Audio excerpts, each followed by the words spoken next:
আশা করি আপনারা সকলেই ভালো আছেন। আজকে একটা আমি আপনাদের কাছে যে শিবরাত্রিকে নিয়ে কিছু একটা প্রোগ্রাম করেছিলাম, আরও একটা করে দিচ্ছি। সেটার মধ্যে বহুত কিছু আপনাদের জানা তথ্য রয়েছে। এবার যে ভাই বোনেরা চাকরি পাচ্ছে না তাদের উপর বিশেষ টিপ টোটকা নিয়ে এসেছি। তার সাথে আপনাদেরকে জানাচ্ছি কয়েকটা মহত্বপূর্ণ কথা। যেমন আমাদের সকলের বাড়িতে গঙ্গা জল তো থাকেই থাকে। কেউ হয়তো গঙ্গা জল রেখেছে, ঠাকুর ঘরে রেখেছে বা নর্থ ইস্টে রেখেছে। গঙ্গা জলটা রাখা অতি পবিত্রের কথা। বাস্তুটাও আমাদের অনেকটা খণ্ডন, দোষটা খণ্ডন হয়ে যায়।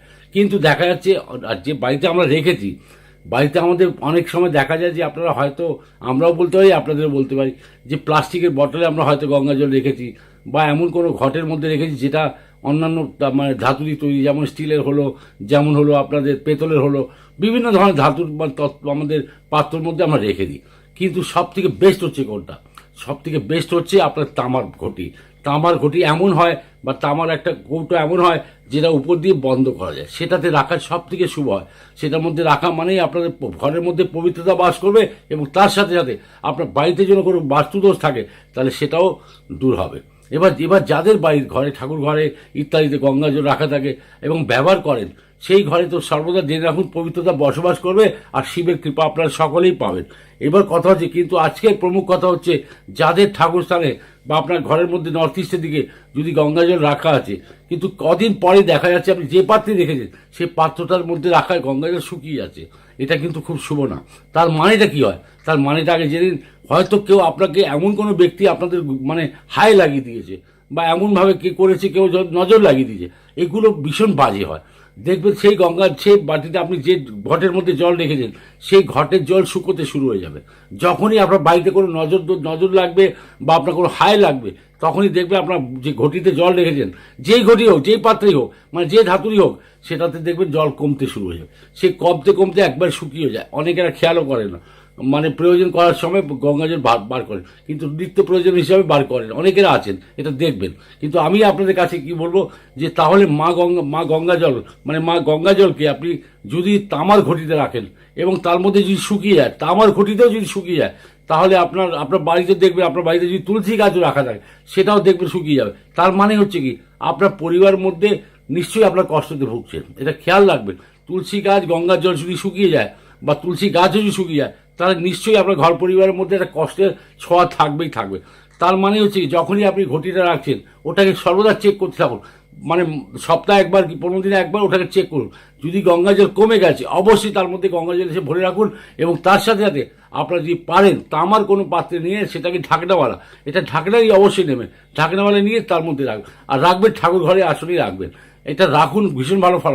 কিন্তু এখানে যে কথাটা হচ্ছে, আমি যে বলতে চাইছি সেটা হচ্ছে, শিবরাত্রির দিনে আপনার সমস্ত সপরিবার আপনার মন্দিরে যাচ্ছেন কি না আসছেন, বাড়িতে পুজো করছেন, সকলেই আপনার গঙ্গা জলটাকে নিয়ে সবার নিজের উপর ছিটিয়ে দেন। এবার কথা হচ্ছে কি, যখন আপনি গঙ্গা জল ছেটাচ্ছেন তার সাথে কি হয়, একটা মন্ত্র আপনাদের বলেছি, ভীষণ ভালো মন্ত্র, আপনি এটা করলে ভীষণ ভালো ফলাফল পাবেন। তার মানে হচ্ছে কি, আপনি যখন শিবরাত্রি মানে শিব আর পার্বতীর মিলন, এই মিলনের রাত্রি সমস্ত দেবগণ আশীর্বাদ দিতে আসেন বা ওনার মানে বিবাহ বার্ষিকীকে দেখতে আসেন। এটা সত্যি কথা, সকলেই বাড়িতে দেখুন, সকলে ঘরে বাইরে পাড়াতে সব জায়গায় সারা ভারতবর্ষে এই রাত্রি ভীষণ একটা মহত্বতা রয়েছে।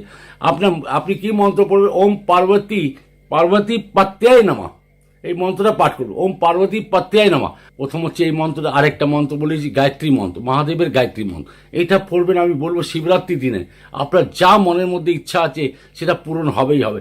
কিন্তু হ্যাঁ, গঙ্গার জল আগে নিজের উপরে ছিটিয়ে নেবেন, বাড়ির সমস্ত সদস্যের উপরে গঙ্গা জল ছেটাবে। আর যদি ঘটি খালি থাকে, মানে পাত্রটা মানে আপনার খালি থাকে, অবশ্যই সেদিন গঙ্গা জল এনে ওকে ভরে দেবেন। আর মাঝে মাঝে চেক করবেন, তার মধ্যে সেটাকে ব্যবহারও করবেন পুজো আর্চা ইত্যাদিতে। গায়ত্রী মন্ত্র হচ্ছে, লিখে নিন আপনারা, ওম তৎপুরুষায় বিদ্মহে মহাদেবায় ধীমহি তন্নো রুদ্র প্রচোদয়াৎ।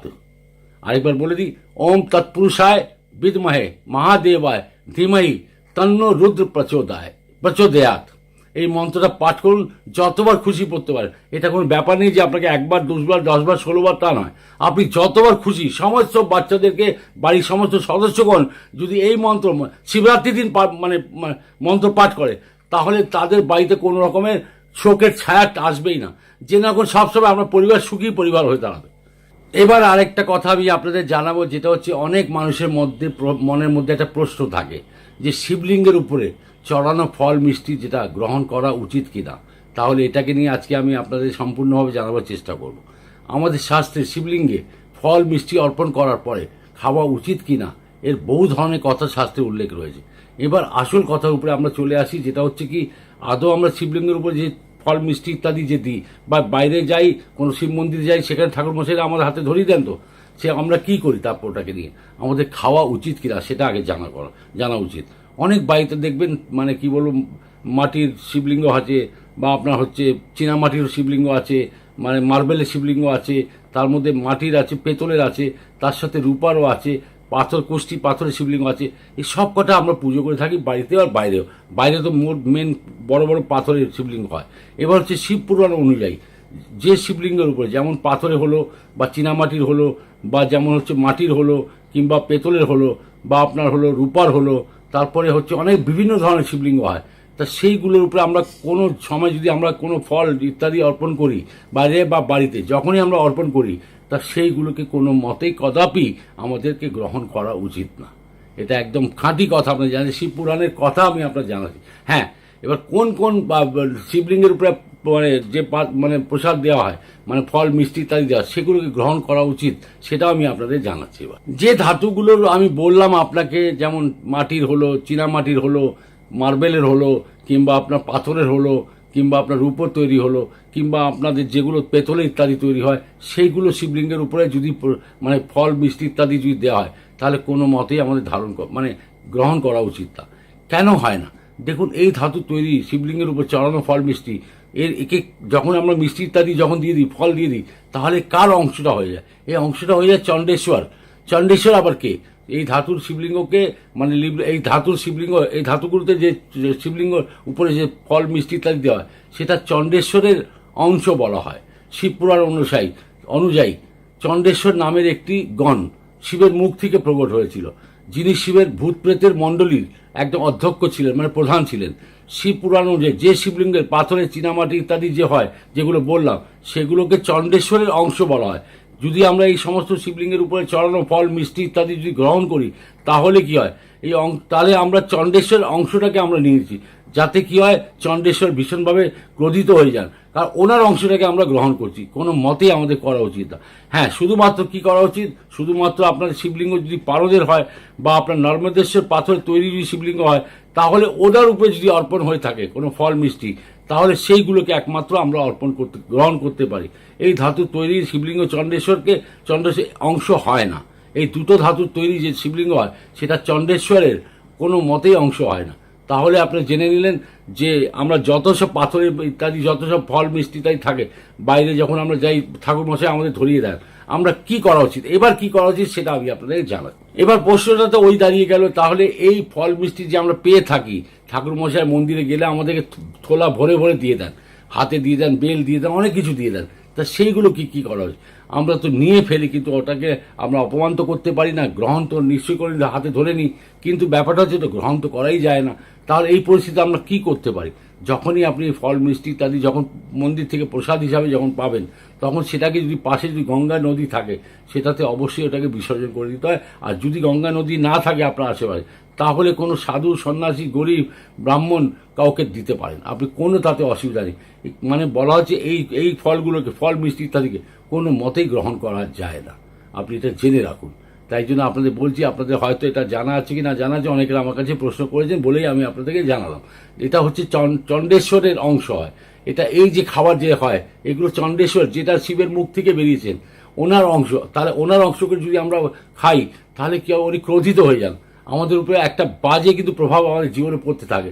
তার জন্য এই প্রসাদগুলোকে কদাপি আমাদেরকে গ্রহণ করা উচিত না। এবার আমি আপনাদের জানাচ্ছি একটা চাকরি প্রাপ্তির জন্য সহজ একটা উপায় জানাচ্ছি, যাদের চাকরি কিছুতেই পাচ্ছে না, বহুত হতাশ নিরাশ ইত্যাদি হয়ে গেছে।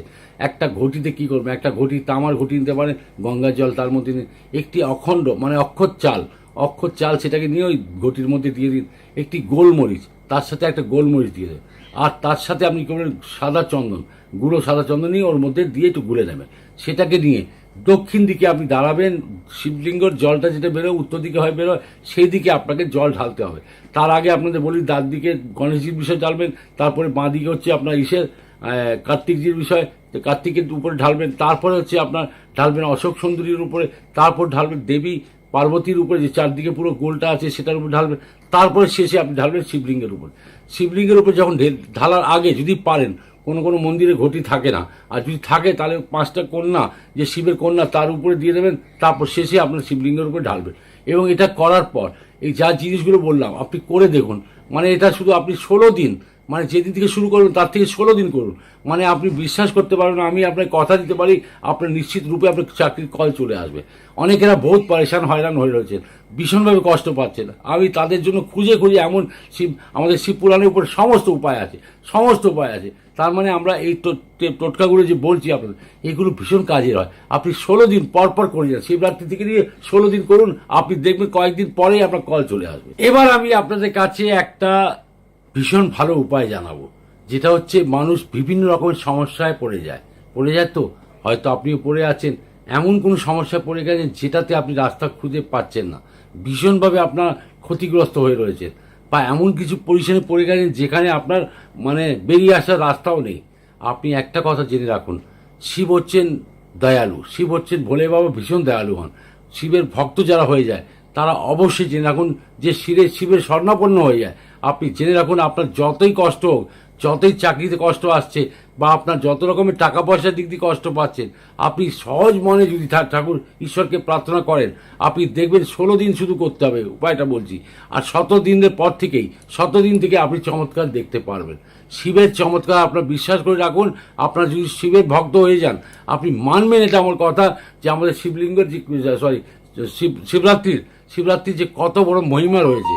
এবার হচ্ছে কি করবেন, আপনার প্রতিদিন একটা করে ধতুরা নিতে হবে, ধতুরা নিয়ে সেটাকে শিবলিঙ্গের উপরে অর্পণ করতে হবে, প্রতিদিন একটা করে। কটা দিন করতে হবে? 16টা দিন। তার সাথে কি করতে হবে আমি জানাচ্ছি। একটি ধতুরা নেবেন, ধতুরা নিয়ে সেটাকে নামগোত্র আগে নিজে বলে দেবেন, নামগোত্র বলার পর তার সাথে গঙ্গা জল তো নিশ্চয়ই নেবেন, তার সাথে একটা বেলপাতা নেবেন, চকচকের দিকটাতে চন্দন একটু মাখিয়ে দেবেন, আর একটা হচ্ছে চালের দানা, শুধু একটাই দানা চালের, অক্ষর চালের দানা, সেটাকে নিয়ে শিবলিঙ্গের উপরে প্রথমে অর্পণ করুন, তারপরে যে ধুত্রটা আছে সেটা লাস্টে অর্পণ করে দিন, শিবলিঙ্গের যে নিচের দিকটা থাকে সেখানে রেখে দিন।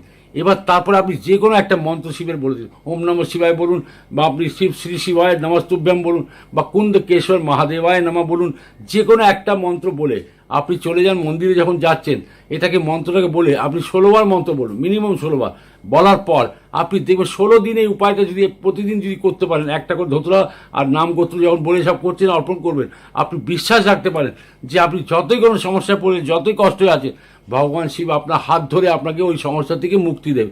আর তার সাথে শুধু নয়, বা যারা চাকরি থেকে চাকরি হারিয়ে দিয়েছেন, বা চাকরি চলে গেছে, চাকরি পাচ্ছে না, বা আপনি সরকারি চাকরির জন্য চেষ্টা করে যাচ্ছেন, পাচ্ছেন না কিছুতেই, সরকারি চাকরি যদি আপনার যদি মানে সুযোগ যদি থাকে, মানে আপনি টরীক্ষাতে দিয়ে দিয়েছেন, ওয়েট করছেন কবে আসবে আমার কল লেটার, বা প্রাইভেট চাকরি হোক না কেন, মানে আপনি বেকার বসে আছেন বলতে গেলে, মানে এমন সমস্যায় ঘিরে গেছেন যেখান থেকে আপনি বেরোতে পারছেন না, শুধু এই ছোট্ট উপায়টা করে দেখুন, আপনার মনস্কামনা পূর্ণ হবে, যা চাইছে তাই হবে।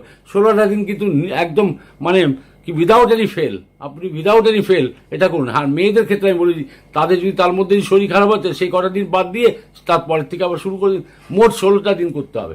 মানে এটা মাথায় রাখুন, যারা করবেন, ছেলেরা হোক মেয়েরাই হোক, আপনি বিশ্বাস রাখতে পারেন, আমি আপনাদের মানে হৃদয় থেকে বলছি, আপনার সফলতা নিশ্চিত পাবেন। এমন তো কিছু ব্যাপারই, টাকা পয়সা এমন কিছু খরচা নেই, সামান্য একটা খরচা করে আপনি বড় উপলব্ধি করতে পারেন। আরও একটি আপনাদেরকে উপায় জানাচ্ছি, ভীষণ সহজ উপায়, যে ভাই বোনেরা, যে ছেলে মেয়েরা সামনের দিনে পরীক্ষা দিতে যাবেন, পরীক্ষা তো চলে এসছে, বড় বড় পরীক্ষা, এন্ট্রেন্স এক্সাম ইত্যাদি সবই চলে আসছে, আপনাদেরকে একটা দিন শুধু উপায় বলবো, এটা করুন, ভীষণ ভালো কাজে লাগবে। আপনার যে পরীক্ষায় দিতে যাচ্ছেন, মন শিবজির নাম নিয়ে আপনি যে কোনো মন্দিরে চলে যান, বা বাড়িতে যদি আপনার শিবলিঙ্গ আছে বা তার সাথে যদি নন্দী বসে আছে, তাহলে উপায়টাকে নন্দীর উপরেই করতে হবে। কী করবেন উপায়টা? যদি কোনো বাইরে মন্দিরে আছেন যেখানে নন্দী মহারাজ মানে শিবের ষাঁড়, যে ওনার বাহন, ওনার বাইরে যে বসে থাকে, ওনার কাছেই যেতে হবে। কী করতে হবে? আপনি প্রথমে শিবলিঙ্গের উপর সব করে নিলেন, যা পুজো ইত্যাদি যা করার করে নিলেন, তারপর আপনি বাইরে যখন নন্দীর পাশে যখন আসছেন, তা দুটো বেলপাতা আপনার লাগবে, নিখুঁত বেলপাতা।